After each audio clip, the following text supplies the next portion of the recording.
Good morning, Instagram. I am going over a couple of things that you can do to feel better without necessarily putting a full face of makeup on. Obviously, like, that does make me feel better, but I also know that that's not always the solution. Sometimes you just need to feel better in your own skin. So I wanted to go over a couple of things that I do that kind of just help me get to that point where I'm happy in my own skin and I don't feel like I need makeup first thing in the morning.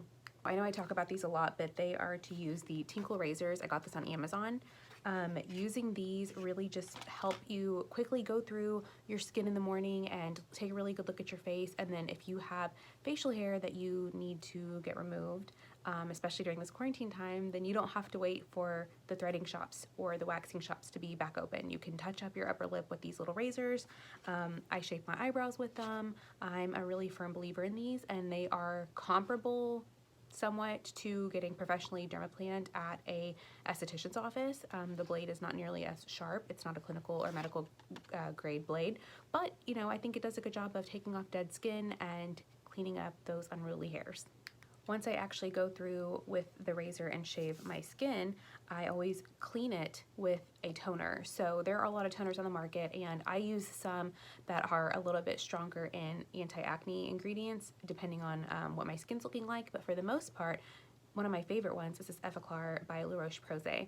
So the reason I love this one is because it has a gentle chemical exfoliant in it. It's AHAs, and then it also has glycolic acid and it's 0.5 salicylic acid. So that's not the strongest salicylic acid formulation on the market, but it does a decent enough job to fight acne throughout the day.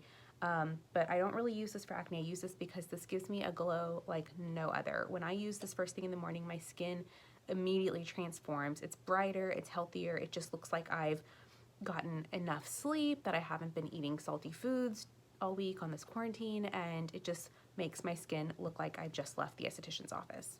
I grind my teeth at night. I clench my jaw quite a bit throughout the day as well without even noticing, and something that I've really started to do that has helped combat that is using a gua sha. So I know that jade rollers are really popular, and I used to use one as well, but I noticed that the amount of pressure that I had to put on my face to really get the wheel to turn just wasn't ideal for me.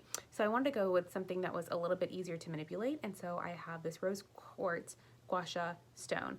They have these on Amazon. Now, whether all of them are truly made of rose quartz, I cannot vouch for that, but the most important thing is that this device is curved and that it has this indentation right here. So how I use this is I start on my jaw and I use this little divot to frame my jawbone, and I just push up and out. That is exactly where you want to move that fluid. It helps drain your lymph. It helps release all the muscle tension that I hold in my jaw, and it draws blood to the surface, so it makes me look a little bit more brighter. You can also use just traditional face massage techniques like pulling up the unibrow area, tapping under the eyes to stimulate blood flow, and pinching your sinuses. Those are all really great ways to get the blood moving in the face, but I really love the stone, and like I said, you just push up and out and it gets all of your fluid moving. The main thing you want to remember when you do use your Gua Sha Stone is that you give it something to slip on, some type of lubrication, so you don't ever just want to go on dry skin. I love the sweet almond oil by now. I have sworn by this oil forever. It's what I use on my under eyes every night before I go to bed. I massage it in my cuticles. I bring it down my neck. I do the whole nine with this oil. You can use tea tree oil, you can use rosehip oil, you can use a mandelic acid or some type of serum. Something really nice from The Ordinary is the caffeine serum because it causes vasoconstriction, which tightens the blood vessels and decreases the swelling. But for me, I really just love a good old-fashioned almond oil, and it creates a nice slip, and I can push the fluid up and out and really get that blood flowing to the surface. You can see here, it's more red now because that's all of the blood flooding right there. Okay, fourth is these Skin Iceland patches that I have on my face right now. These you can buy on Amazon, Ulta, and what they are just little gel patches that adhere to the skin, but they are gel, so they're not super sticky, so you can move them around if you feel like you didn't place them correctly.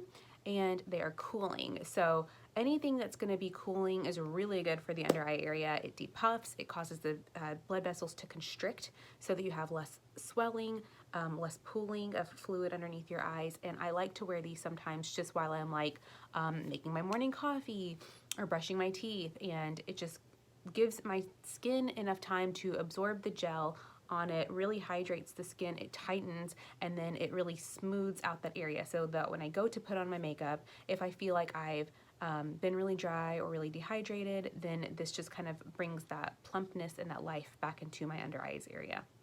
So the patches come in a bag like this, and then they are individually wrapped to maintain their moisture in little pouches like that, and you pop them on. You can adjust the position, and then you leave them on for 10 minutes. So while I'm waiting for those patches to kind of do their little magic, I actually grab an eyelash glue and I pop them through my brows and I brush the hairs up. So that's the 5th tip, is to really make sure that your brows are brushed up. It's not makeup, so technically this is still like one of the ways to look better without makeup in the morning, but what it does is just make you look a little bit more groomed. For some reason, if your brows are groomed in terms of shape, but they are not staying in place, it can make you, you know, just feel like you don't look your best. So this is a really nice way to get that feathered, brushed up brow look without having to use actual makeup. I'm going to insert some footage of me doing the eyebrow gel hair brush up technique. Also, I'm going to link to the Skin Iceland patches, and I'm going to link to this Gua Sha Stone that I got on Amazon.